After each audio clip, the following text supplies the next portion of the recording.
nervous because I'm here now. Hey guys, welcome into another episode of 410 Sports Talk. I'm a little tongue-tied right now because I am so excited that week one is finally here, Glenn. You excited, Yes. man? Oh my goodness. I feel like a kid on Christmas Eve. Oh my gosh, it snuck up on us, based on the fact there's no preseason games. We're really excited to dig into it. So make sure you guys take a second to subscribe and, of course, leave us your comments along the way. We're going to have throughout this year tons of different videos based on our season predictions, our weekly pick'ems is what I mean to say. Of course, our breakdowns. We're going to have guests on from other teams. So make sure to subscribe and interact with us with Patreon. Go ahead and take a look at that so you can contribute to the show and have your voice be heard as well. But right now, we are going to get into week one. This is going to be our pick'em. So what we're going to do is we're going to do a pick'em, not against a spread or anything, just a win-loss, and then we will do a score as a potential tiebreaker for the last game on Monday night because this coming Monday night, there's two games. And then at the end of the season, we want you guys in the comment section to leave the punishment for the loser. Last year, if I'm not mistaken, I had to eat a hot wing from the Hot Ones. I ate a hot cauliflower because I don't eat meat, but it was still plenty hot. The sauce was the same nonetheless. Yeah, it was the triple X last dab hot sauce from Hot Ones. Yes. Yeah. So you guys feel free to go check that video out. That's on there. Mm-hmm. If you want to see me get pretty embarrassed and pretty red, but I'll say this, I'm really excited to get into the pick'ems. So we're going to start it with the Thursday night, Glenn. I'll give you the honor. The game is the Deshaun Watson against Patrick Mahomes. Of course, that's the Texans Houston's against the defending champ Kansas City Chiefs. Which way are you going, man? Well, Andy Reid to me is a type of coach that I don't bet against off of bye weeks or to start seasons. I know they've won 5 straight games. The Chiefs have on week one. So I'm not rooting. I mean, I'm not voting against. I'm not betting against Andy Reid and the Kansas City Chiefs. And, of course, Pat Mahomes is there, and they're coming off the Super Bowl. But, yeah, I think that Kansas City, they had an interesting offseason, Houston. Obviously with trading Hopkins and bringing over a guy, that's got had a lot of injury history coming from Arizona, David Johnson. And then they bring a Brandon Cooks in who's, like, the most fascinating receiver to me. It's like he's been good everywhere he's gone. He's got 1,000 yards as far as I know everywhere he's gone, but yet nobody seems to really want him that much, and they keep shipping him out. So, Right. They didn't necessarily replace it with equal talent, but I think they did an okay job. Obviously after the shock of DeAndre Hopkins getting traded, it was like, whoa. But I think they've done a decent job of kind of piecing together a decent team. And, of course, Deshaun Watson's incredible, and he can always keep them in it. But I think Kansas City gets the job done and wins by a touchdown. Yeah, I agree with you on that one. I think that Kansas City is going to win this game. However, I will say, just like you said, the Texans, it's really a boomer bust as far as how their season will go because they have a lot of guys that can be good with a lot of injury history, right? So you're talking about David Johnson, who, if you remember last year, he was a top 10 fantasy pick before the wrist and the back and the A couple years ago, he was maybe a top 3. Right, exactly. I know he was my top pick last year. My mistake.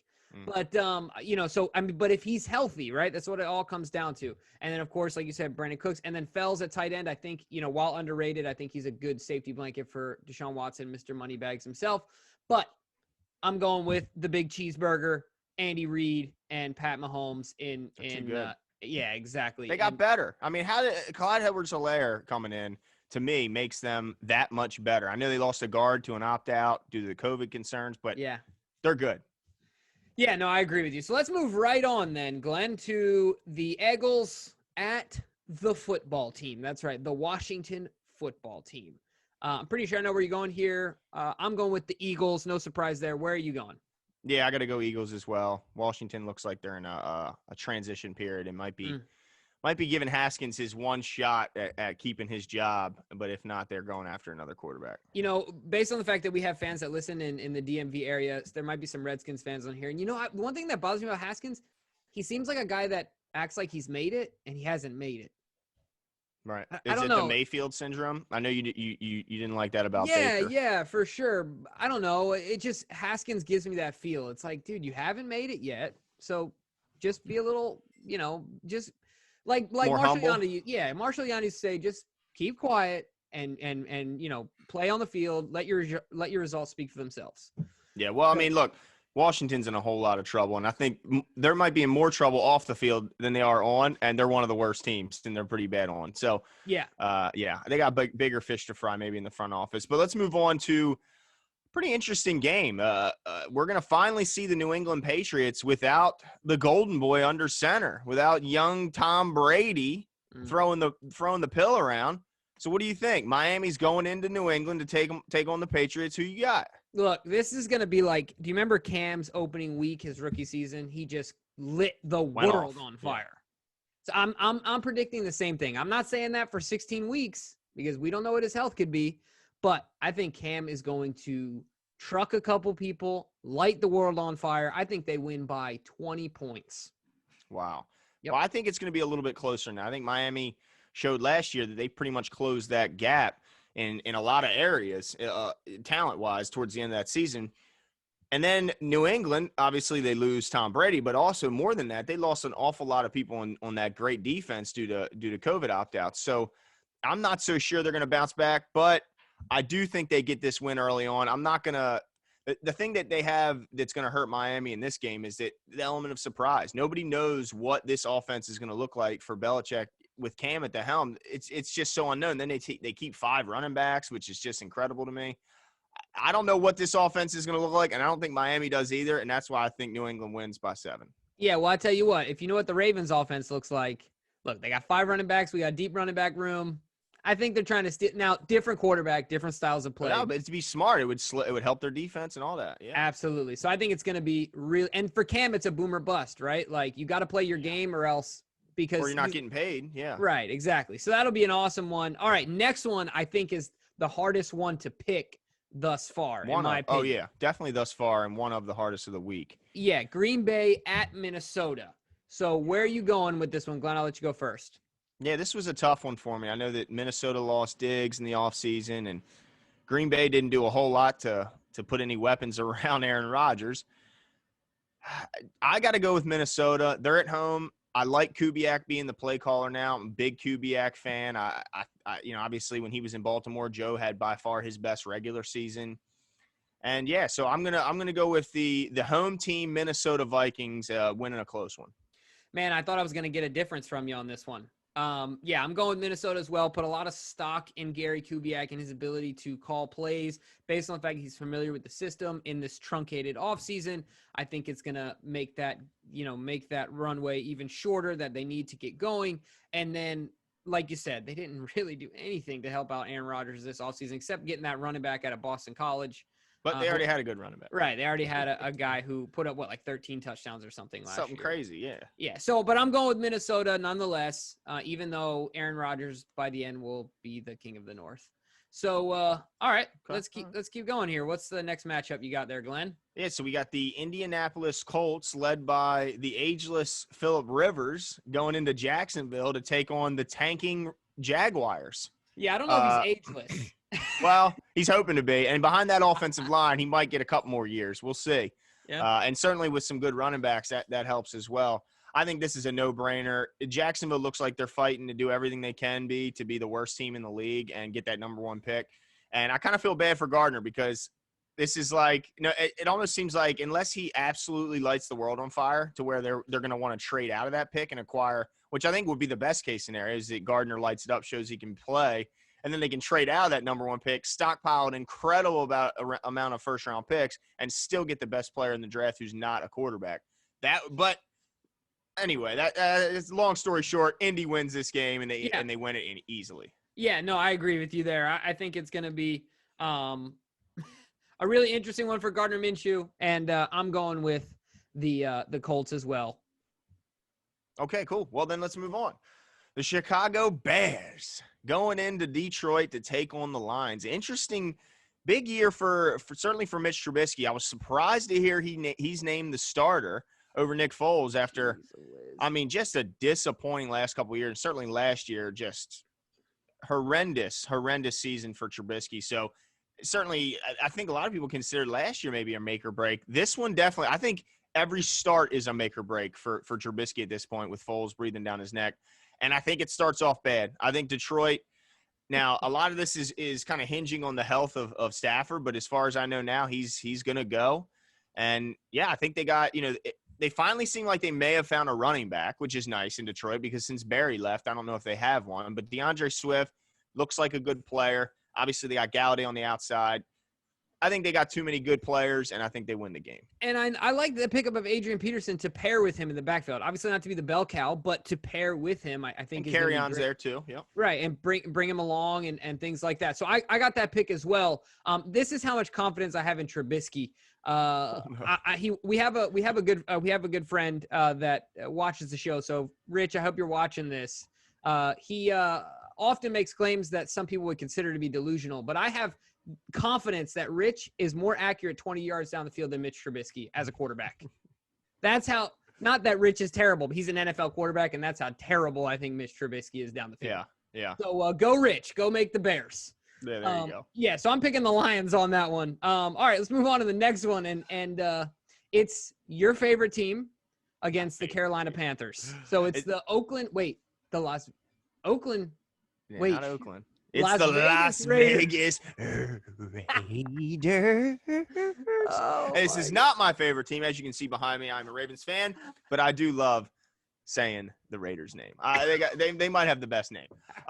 So, yeah, it's a big year. I mean, they're going to Vegas. They got the new stadium. The lights are flashing. I don't know if the Strip is quite as busy nowadays than it would have been in years past. It's a beautiful stadium, man. Well, they won't be in it for this one because they're going to Carolina to take on the Panthers. Yeah. Under a new head coach in Matt Rule, I believe it is, from Baylor, I think it was. Baylor. And coming off, look, Christian McCaffrey still. I know Cam Newton's gone, but Christian McCaffrey's pretty darn good. I believe he was an all-pro in 2 positions last year. All-pro as a running back as well as the slot receiver. So he's pretty unbelievable, and they still got a lot of talent. Kind of interesting draft this year for Carolina. I believe they took 100% defensive players, not a single offensive players, despite having, I think, 9 or more picks. So kind of a surprising. And then when you talk about the Raiders, kind of a down year last year and a year that I think Derek Carr needs to show himself a little bit. What do you think? What do you think about this matchup? I'm rolling with your squad, man. I'm going with the Raiders. I'm going with I'm following the Ravens blueprint this year. Experience. It's a rookie head coach with no preseason. This is literally going to be his first live action as an NFL head coach. That's insane. No preseason, no nothing. So I'm rolling with the Raiders. Chucky, the grizzled veteran, that is John Gruden, and I think that Carr's going to have a good year. So I'm rolling with the Raiders.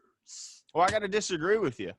And I know I picked the Raiders a lot last year. Yeah. Just because of, I like their name. But now Carolina, to me, I think surprises them. I think that the Terrell Williams loss on the outside for the Vegas is going to hurt them.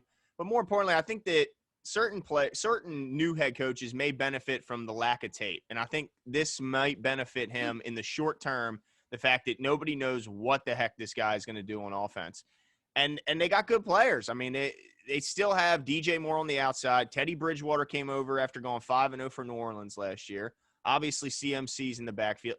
They got some talent, and I think they can surprise Vegas by not knowing what the heck they're going to do. And let's be honest, Vegas disappointed, or the Raiders disappointed a lot of people last year, including myself. So, I'm going with Carolina. That's our first disagreement. Is this it? All right, put it on the board. All right. It's my first win. I've officially won. I beat you to it, I think I just barely beat you. Yeah. All right, so then the next one, I guess they're staying in New York, both teams, right? Or I guess they're both in New York, right? The Jets taking on the Buffalo Bilskis in a year that both teams must be breathing a big sigh of relief because, as we mentioned, Tom Brady's no longer there, and this division seems like it's up for grabs for the first time in maybe 20 years.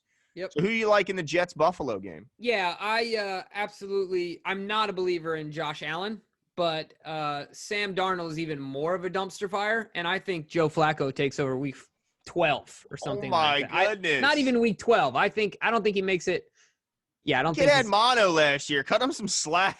Nah, I think – yeah, the only way he's having a successful career is going somewhere else. The Jets as an organization are a dumpster fire, and their coach is terrible. So – I'm going with the Bills. They have a great roster. While I'm not a believer in Josh Allen, the only team that actually plays in the state of New York, Buffalo Bills. All right. Nice. All right. Well, I got to agree with you. Buffalo's got a great team.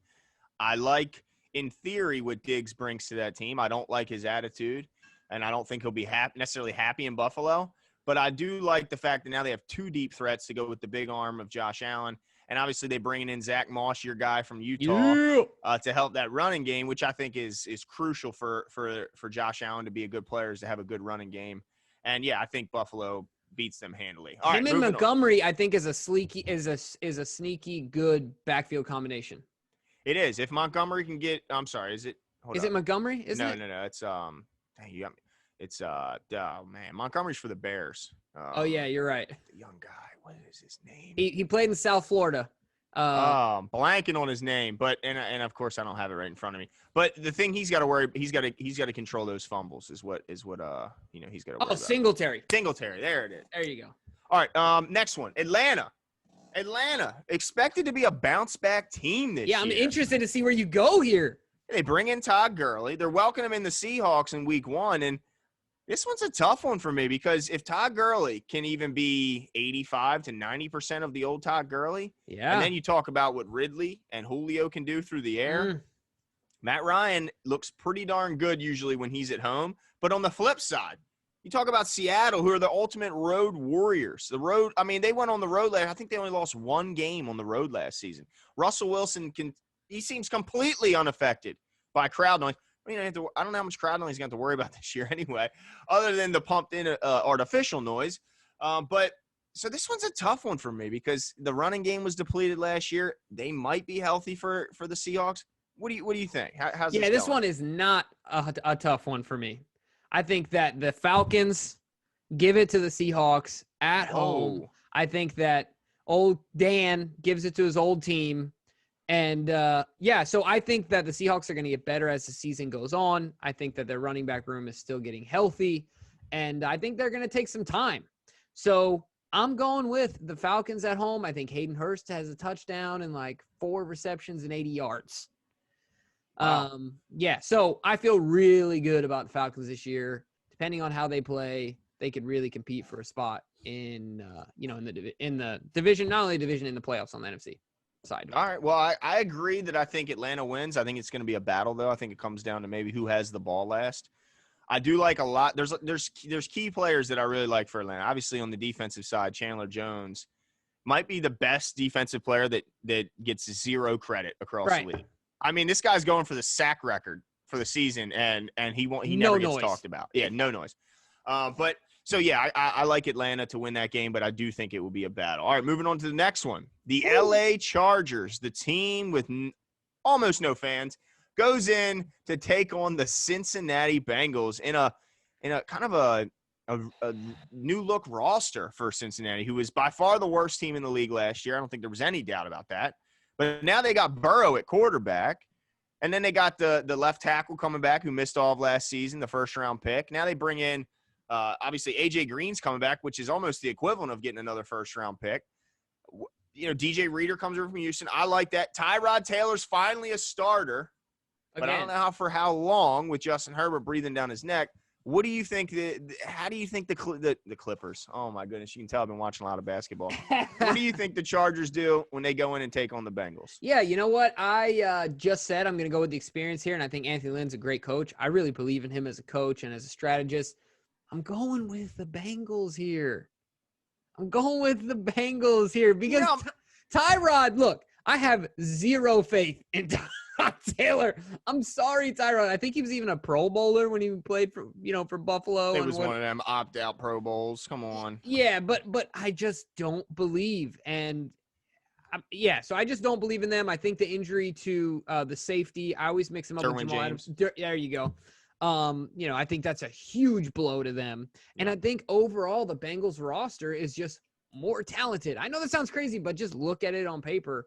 Other than Ingram and Bosa, who are going to be screaming off the edges, look out. I think that they can win this one. I agree with you. I thought this would be a different one. But, you look at that defensive line with Dunlap, with Geno Atkins. Now they bring DJ Reader over from Houston. I mean, it's a serious – now, I know they lost Trey Waynes. It's not going to – that was their big free agent in the secondary. But let's be honest, Trey Waynes, I mean, he's a solid player, but he's no world beater. Right. But, I love their offense, man. Joe Mixon in the back, he's a top 5 running back in this league. I don't think many would argue that. And then you talk about the outside with AJ Green, with John Ross, with T. Higgins, who they just drafted. And then I have him on my fantasy team, and I always forget his name. Tyler Boyd. Why do I always disrespect Tyler Boyd? He might be the best of all of them. He probably is the best of all of them right now. They got some talent, man. They got some talent. That offensive line can protect Burrow. You know how I feel about Burrow.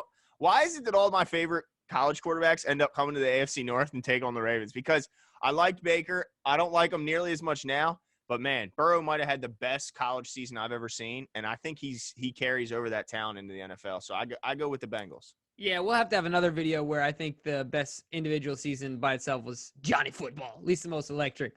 But hold on.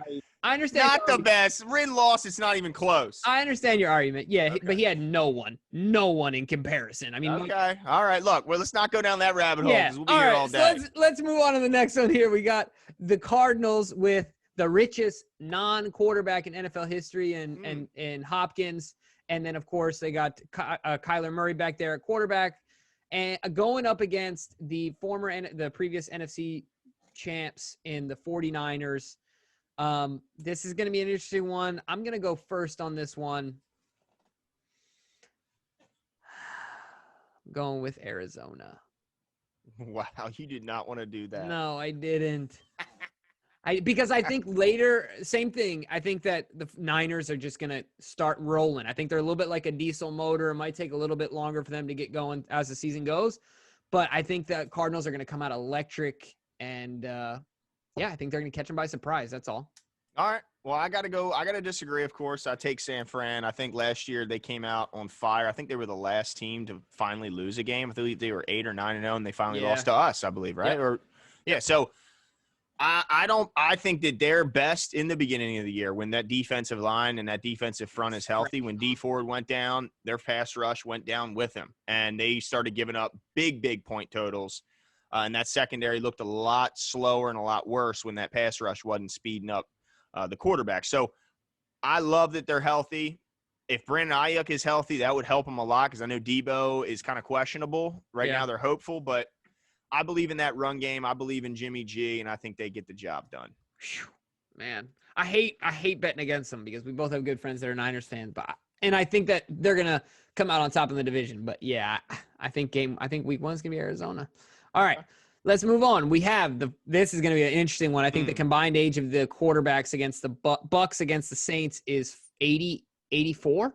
No, wow. 83 years old. The combined age of the quarterbacks, 40 and 43. Wow. Yeah. So and you put their stats up next to each other, and I don't think there's another pair that could match. Right. Yeah, absolutely. So, but I'll let you go first on this one.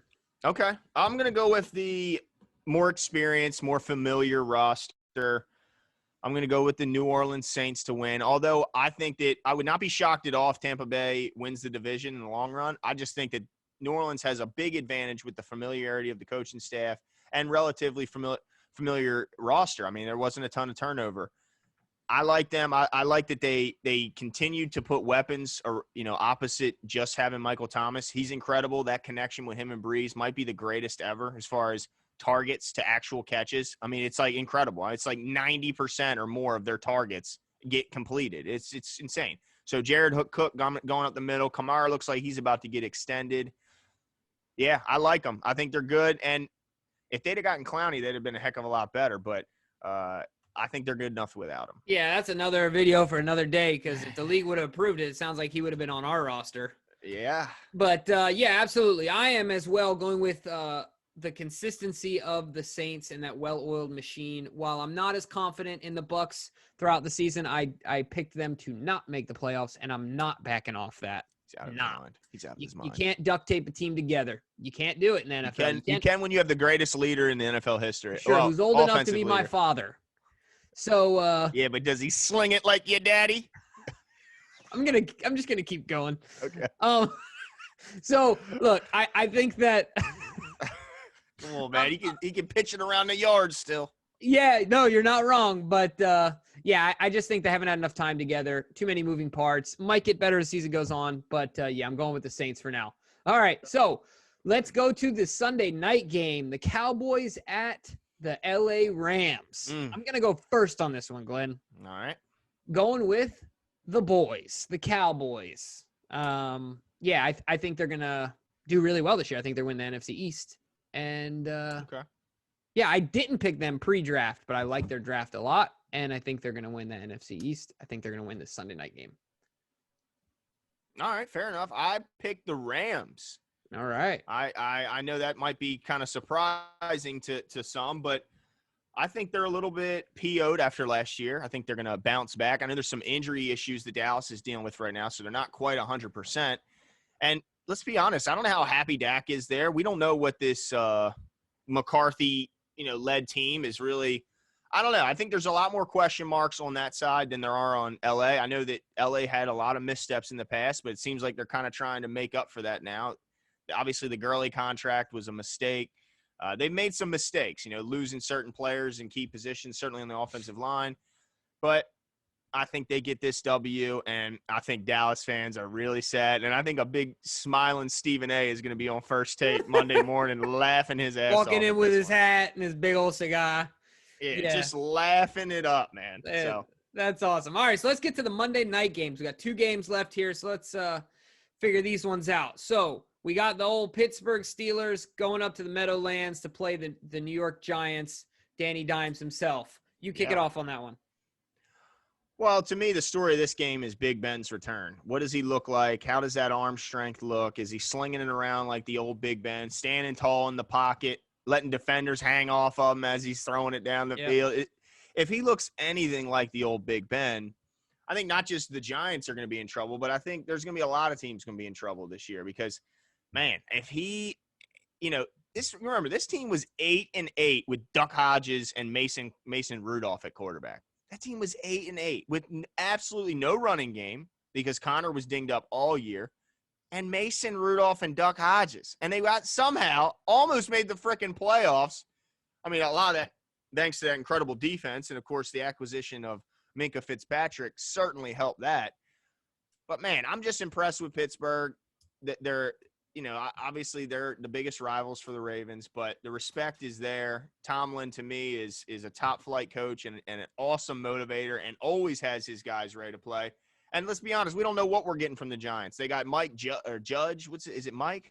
Yeah, Coach Judge. I don't know if it's Mike or not, but yeah, from the New England. From New England, we don't know what he's got. We don't really know what we got from a lot of the guys on the Giants. I mean, we know that Saquon's still there. We know that Golden Tate's on the outside with Sterling. I don't know. I'm not a believer the Giants I think they're going to struggle and Pittsburgh wins.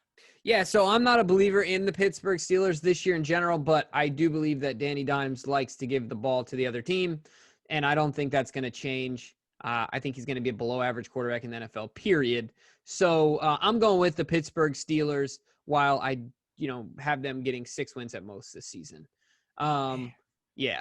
It is statistically. Now that's injuries. You're talking injuries. That's not healthy, Big Ben. 6 wins. Well, this is the thing: is that historically speaking, it's much harder for a defense to replicate what they did the year before than it is an offense to stay consistent over a period of time. So while the defense looks great, I'm not saying that it's not. It's just something that's really hard to do. Mm-hmm. And so based on that, if their offense was humming, right, and last year I might be a little bit higher on them, but based on the fact that they're so dependent on their defense.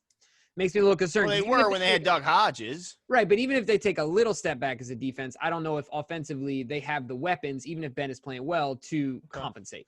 All right. All right, so let's get to the last game here, Glenn. We'll pick a score on this one in case, do we need a tiebreaker, actually? How many differences do we have? I only see one. The Raiders-Panthers? Yes. No, I picked Arizona, and you picked the Niners. I didn't put a star there. So all right, then, we definitely need to score in this last game. Oh, did you take the Rams?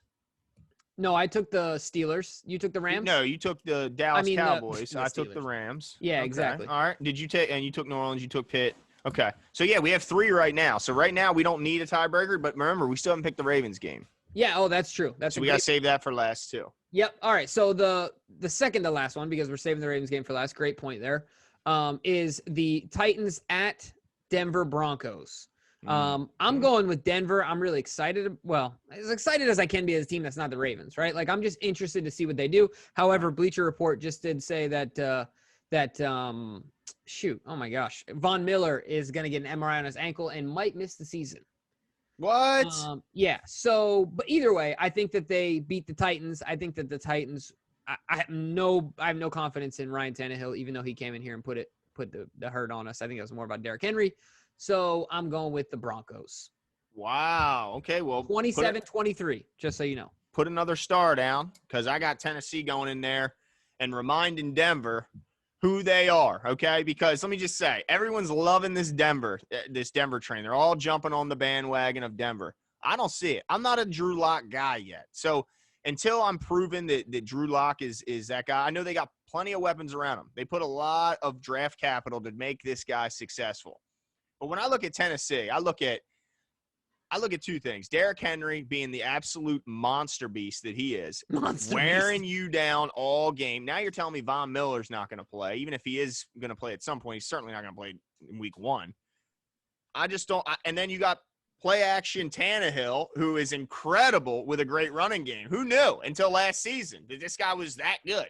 And watch out for their new tight end, who just so happens to be on my fantasy team. He's not new to the team, but he's their new number 1, Jonnu Smith, who can absolutely fly. And then A.J. Brown, who was the rookie last year, who was a monster beast. I mean, this guy was incredible. So I don't believe in Denver. I think Tennessee. And you know what? I want Tennessee to win because they got an ass whipping coming to them when they play Baltimore. I'm just letting you I can't wait for that game because the Ravens are going to turn their back porch red in that game. So, but anyway, we're not here to talk about them. Yeah. So, all not right. yet. So let's go to the last pick then. We got the Ravens. Oh, by the way, my score is 27-17 Tennessee. All right. Almost close scores. They're only 5 points off. Yeah. All right. So the last game, of course, is your Baltimore Ravens hosting the Cleveland Browns. They'll be coming in town. Quite an appropriate name on a day like this where Odell Beckham is trending for a certain reason. It would be awesome that their name is the Browns. Too soon, man. Too soon. I just came up with that on the fly. I thought that was pretty good. All right. So we're not going to go too in-depth here, but we're going to pick a winner, and we'll give a score. You want to give a score as well? Sure. And then, of course, stay tuned and make sure to subscribe, put on the notifications, because we're going to have Jeff Risdon from the Browns Wire to do a preview show, and then we're going to do our own in-depth preview as well. Mm-hmm. So, Glenn, for week 1, I will let you go first and reveal who you think will win and what you think the score will be. Okay. Well, this one, I think a lot of fans are kind of overlooking the Cleveland Browns because, with good reason, because they're the Cleveland Browns. But if you looked at just their roster and you didn't actually have to see them play, you might say that the Cleveland Browns have a top 3, top 5 roster in the entire league. I mean, there's not a lot of holes when you look at their roster. I know they just had a recent injury to Grant Delpit. That you know, it just stinks when you see first-round picks or second. I think he actually didn't go in the first round. I think he went in the second. But anyway, they've had injury. But outside of that, I mean, they are stacked offensively. They reworked that offensive line to protect Baker. We know about that backfield with 2 Pro Bowl running backs. They got 2 Pro Bowlers on the outsides at receiver, and they got a Pro Bowl tight end now with Austin Hooper. And behind him is a pretty good one in David Njoku. They are absolutely stacked. The only reason I do have the Baltimore Ravens winning, and I have them winning quite handily, is because of the fact that we don't know what you're getting from that coaching staff yet. You just don't know. You can't tell me that they're not going to be affected when they've only had a few weeks of training camp, and then the rest of their meetings were all done virtually. It's going to affect them. And, I mean, I don't know. I guess we have to wait and see about Stefanski, but I was not necessarily a fan of his play calling when he was at Minnesota. I think they had an addition by subtraction, having Kubiak's already in-house and able to take over. Yeah. So to me, I go with the trusted staff. I know that – I think a lot of fans are saying – jumping a little bit ahead when they say that the Ravens at 14-2, they have a better roster this year. Well, they did lose 2 Hall of Famers off that roster. So let's not – and let's – you know, Hayden Hurst went down. You know, I mean, he's gone. He was one of our most important players. If you look at what he did for our team, having 30 catches as the 3rd tight end, I don't know. I think the impact of losing Yonda could be greater than people think. Obviously, Earl, even though they didn't like him, he's a bit of a jerk. It might impact us losing him on the field, but I still think Baltimore is just too good, and I think they end up winning that game. I mean, they're just too good. Yeah, our offense, if you thought it was a buzzsaw last year, oh my gosh.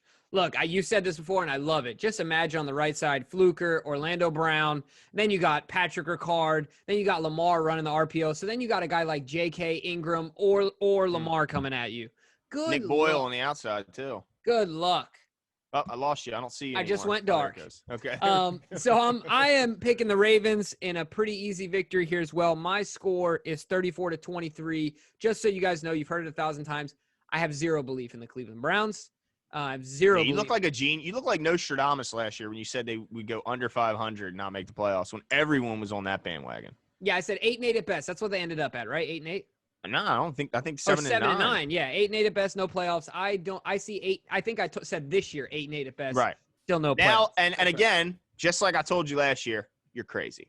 That's fine. I'll take it. I'll run with it. And I tell you what, as much as we don't know about Stefanski, I believe a heck of a lot more in Stefanski than I did in Freddie Kitchens. Fair enough, but I just have no belief in Baker Mayfield. I don't think he's gonna pull the truck up the hill. Okay, fair enough. So those are our predictions. Let us know what your thoughts are. Did I get my score? My score was 34-17, by the way. Okay, cool. Mine's 34-23. So nice. Okay. So that'll be awesome. And like I said, we're gonna have, it's game week, so you can expect these, in this week and then every week following. We're gonna have a couple preview episodes. Make sure to hit the subscribe button. We'll always do our weekly pick 'em. Make sure to let us know who you think is going to win, what you think the punishment for the loser is going to be. And if you want a say on what we talk about in the show, go ahead and take a look at our Patreon, and we will talk to you guys soon. See you.